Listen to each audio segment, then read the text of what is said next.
1947년 중동의 황량한 사해 근처 한 베두인 소년이 양을 몰다가 우연히 돌을 하나 집어 동굴 안으로 던졌습니다.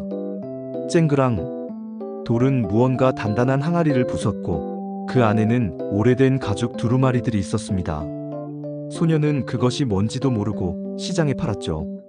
그런데 그것이 바로 인류 고고학 역사상 가장 위대한 발견, 사해 문서되듯이 스크롤즈의 시작이었습니다. 쿠무란 동굴의 기적. 사해 문서는 이스라엘과 요르단 사이 사해 북서쪽 쿠무란 큐유의 말에 이엔 지역의 동굴 11곳에서 발견되었습니다. 발견의 시작은 1947년 베두인 목동 무함마드 에드마이너스 디브가 잃어버린 염소를 찾던 중이었죠. 그가 던진 돌이 동굴 속 항아리를 깨뜨렸고 그 안에서 낡은 가죽 두루마리가 나왔습니다.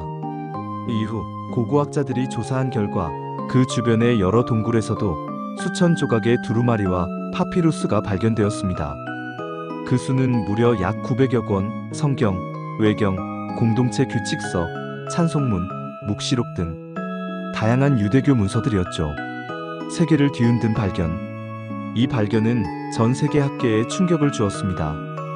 당시까지 우리가 가지고 있던 히브리어 성경 사본은 기원 후 10세기경의 마소라, 본문의 예수와 리티아이시 텍스트이 가장 오래된 것이었습니다.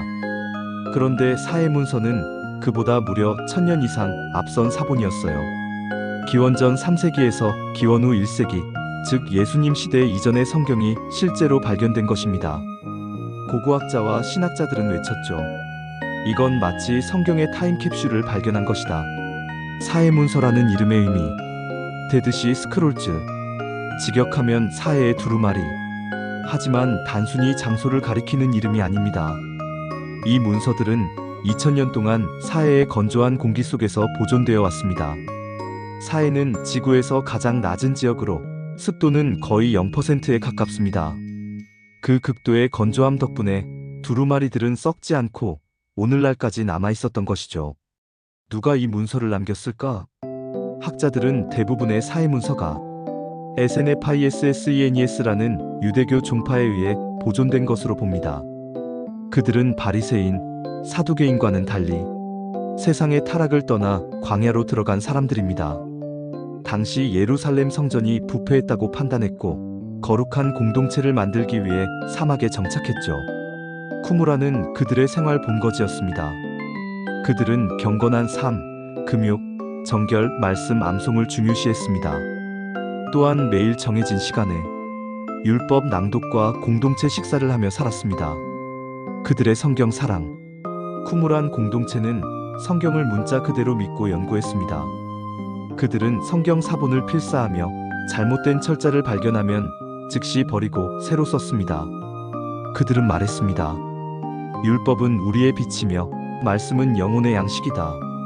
그래서 그들의 동굴엔 수많은 두루마리가 보관되어 있었습니다. 전쟁이 가까워지자 그들은 그 문서들을 항아리에 넣어 동굴에 숨겼습니다. 그게 바로 오늘날 우리가 발견한 사해 문서입니다. 사해 문서에 담긴 성경. 발굴된 문서 중 약 3분의 1이 히브리어 성경입니다. 창세기부터 말라기까지 거의 모든 구약의 책이 발견되었습니다. 단 한 권, 에스더서만 빠져 있었죠. 학자들은 에스더서가 하나님 이름을 직접 언급하지 않기 때문이라고 봅니다. 가장 유명한 것은 이사야서 두루마리 이제이아이아 스크롤입니다. 이 두루마리는 길이가 약 7.3m에 달하며 완전한 형태로 보존되어 있었습니다. 천년의 차이, 그러나 놀라운 일치. 자, 이제 중요한 부분입니다. 사해 문서의 이사야서와 천년 뒤의 마소라 본문을 비교했을 때 그 차이는 놀랍도록 적었습니다. 철자나 문법상의 사소한 차이는 있었지만 본문의 의미를 바꾸는 문장은 거의 없었습니다. 예를 들어 사해 문서의 이사야 53장. 그가 찔림은 우리의 허물 때문이요 그가 상함은 우리의 죄악 때문이라. 이 문장은 오늘날 우리가 읽는 성경과 완벽하게 동일합니다. 이건 단순한 우연이 아니었습니다. 1000년 동안 수많은 필사 과정을 거쳤음에도 말씀의 본질이 바뀌지 않았다는 사실. 그건 곧 성경의 보존과 신뢰성을 입증하는 결정적 증거였죠. 사해문서 속의 다른 책들, 성경 외에도 다양한 문서가 발견되었습니다. 감사 찬송문 생크스 기빙 힘즈, 시편처럼 하나님의 구원과 은혜를 노래한 찬송, 전쟁의 두루마리와 스크롤, 빛의 아들과 어둠의 아들 사이의 최후 전쟁에 대한 묵시록적 예언, 공동체 규칙서 커뮤니티 룰, 에센의 공동체의 생활 규칙과 정결 예식이 기록된 문서. 이 문서들은 신약의 사상과도 깊게 연결됩니다. 특히 빛과 어둠의 대조, 새 언약, 메시아의 도래 같은 개념은 요한복음과 바울서신의 주제와도 닮아있죠. 예수님과 에세네파의 사상적 공통점.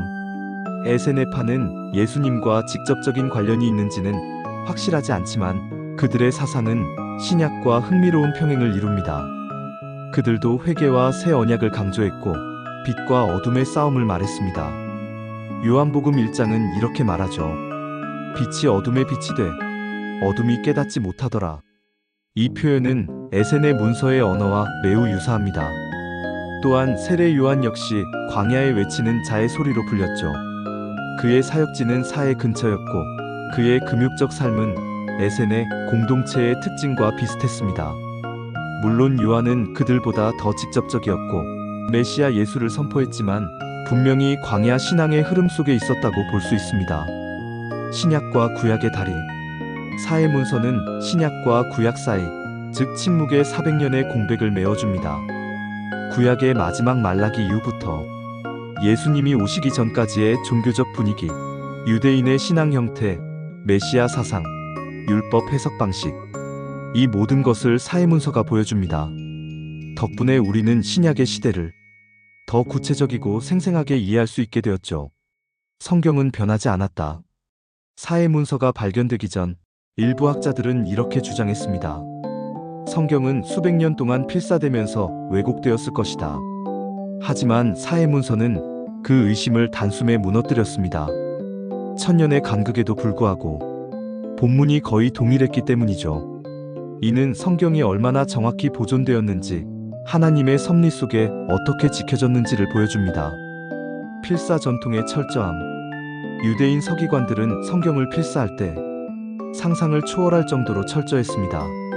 한 글자라도 틀리면 그 전체를 버렸고 한 줄의 글자 수를 세고 가운데 글자와 단어를 기록했습니다.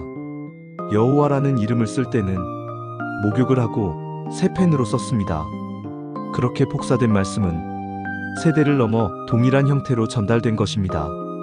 사해문서는 그 모든 필사 전통이 단순한 신화가 아니라 실제였음을 보여주는 물증이었습니다.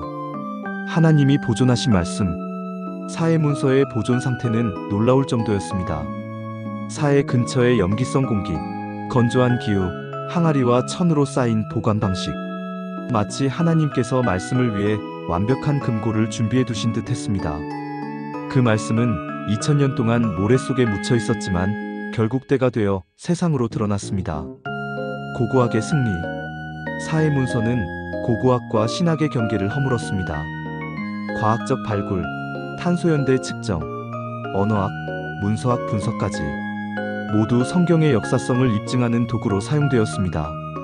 그 결과 성경은 단지 신앙서가 아니라 역사적으로 검증 가능한 고대 문헌임이 증명되었습니다. 신앙의 확신. 사해문서가 발견된 이후 수많은 신학자들이 한결같이 고백했습니다. 우리가 믿는 성경은 신화가 아니라 역사와 진리 위에 서 있다. 그건 단순한 종교적 확신이 아니라 고고학이 보여준 사실 팩트이었습니다. 말씀의 생명력. 성경은 단순한 종교 문서가 아닙니다.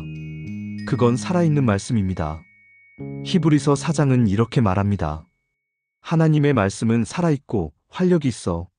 사해문서는 그 생명의 말씀이 시간과 인간의 손을 넘어 어떻게 지켜졌는지를 증언합니다.